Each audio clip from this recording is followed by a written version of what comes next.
வணக்கம் யூசுப் சார், எப்படி இருக்கீங்க? நல்லா இருக்கேன். சரி, தக்கார் குரல் வந்து நல்லா பரபரப்பாக போய்கிட்டு இருக்கு. உண்மையிலேயே ரொம்ப சந்தோஷம். உங்களுடைய பெரிய பெரிய சீனியர் ரிப்போர்ட்டர்ஸோட ஒரு பெரிய ஆதரவு தான் தொடர்ந்து என்னோட பணியை வந்து செய்யறதுக்கு உங்களுடைய ஆதரவுகள் மிக இல்லை, அது எப்பவும் உண்டு. உழைப்பு முக்கியம், அதனால உழைப்பு ரொம்ப அதிகமாகவே கொடுத்துருக்கீங்க. நல்லா இருக்கு. நன்றி நன்றி நன்றி.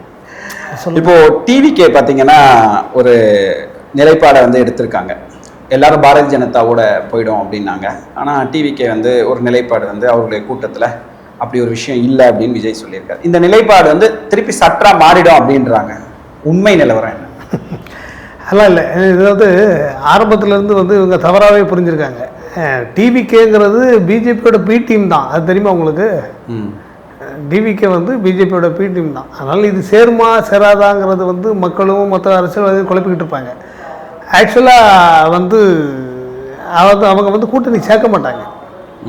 என்ன காரணம் அப்படின்னு கேட்டிங்கன்னா, இப்போ பிஜேபிக்கு வந்து மிக தமிழகத்தில் வந்து ஒரு வாக்கு வங்கியோ இல்லை ஒரு சரியான ஒரு இடத்த தேர்வு பண்ண முடியாத ஒரு நிலைமையில் இருக்காங்க. பல ஆண்டுகளாக முயற்சி பண்ணுறாங்க. ஸ்டெப் பை ஸ்டெப்பாக அவங்களும் ஓரளவுக்கு இன்க்ரீஸ் ஆகிட்டு தான் இருக்குது. அண்ணாமலை இருந்தபோது ஒரு நல்ல ஒரு இம்ப்ரூவ்மெண்ட் இருந்தது. ஆமாம், அண்ணாமலை இருக்கும்போது அது கரெக்டாக நல்லா கொண்டு போயிருந்தாங்க. அதன் பிறகு அவங்களுக்குள்ள இன்டர்னல் பாலிடிக்ஸாக என்னென்னு தெரியல. அதுக்கப்புறம் குறைஞ்ச பிறகு ஓரளவுக்கு அது டவுன் ஆக ஆரம்பிச்சிச்சு. அப்புறம் இதை வந்து நிலைநிறுத்ததுக்கு என்ன பண்ணலாம் அப்படின்னு யோசிக்கிறாங்க. யோசிக்கும் போது என்னன்னா, விஜய் வந்து நல்ல செல்வாக்கில் இருக்கார், அவரை வந்து நம்ம அரசியல் கொண்டு வந்தோன்னா நமக்கு சப்போர்ட்டாக இருக்கும் அப்படின்னு நினச்சி தான் அவரை வந்து காய் நகர்த்தினாங்க. அதன்படி அவர் அரசியல் கட்சி ஆரம்பித்தார். நீங்கள் அதில் ஒரு விஷயம், ஏன் பிஜேபியோட பி டீம்னு சொல்கிறேன்னு கேட்டேன்னு வச்சுக்கோங்களேன். ஆரம்பத்தில் வந்து விஜயோட அம்மா அப்பா விஜய் உட்பட எல்லாருமே போய் வந்து தாய் மதம் திரும்பிட்டேன்னு சொல்லி கோயிலெல்லாம் போய் பூஜை இதெல்லாம் பண்ணாங்க.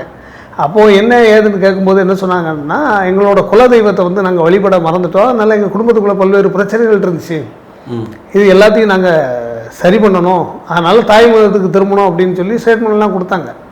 ஸோ இப்படி தான் அவர் என்ட்ரி ஆனார். நீங்கள் ஃபஸ்ட்டு ஃப்ரேம்லாம் நீங்கள் பார்த்தீங்கன்னா அவர் செந்தூரம் வச்சுட்டு தான் வருவார் விஜய். ஒரு குங்குமம் இதெல்லாம் வச்சுட்டு தான் வருவார். ஒரு இந்துஸ் அப்படிங்கிறத நிலைநிறுத்தணும்னு சொல்லி தான் வந்தாங்க. அதன் பிறகு என்ன தகவல் அப்படின்னா, இல்லை ஹிந்துஸ் அப்படின்னா இஸ்லாமிய மற்ற சிறுபான்மையினரோட ஓட்டை வந்து பிரிக்கணும் திமுகவில் இருந்து. ஸோ அதுதான் இவங்களோட டார்கெட்டு. வேறு பலம் வந்து அவங்களுக்கு அதுதானே.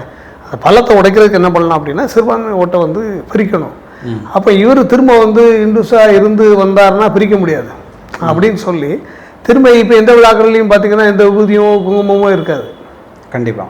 சரியா? இதெல்லாம் வந்து என்ன பண்ணுறாங்கன்னா, அடுத்தடுத்து அவங்க அதை டெலிட் பண்ணிவிட்டு இப்போ ஸ்டேஜிலலாம் கிறிஸ்டினில் கொண்டாந்து உட்கார வச்சு நாங்கள் வந்து இல்லை நாங்கள் சிறுபான்மையினர் தான் அப்படிங்கிற ஸ்டேஜில் தான் அவங்க உட்காந்துருக்காங்க.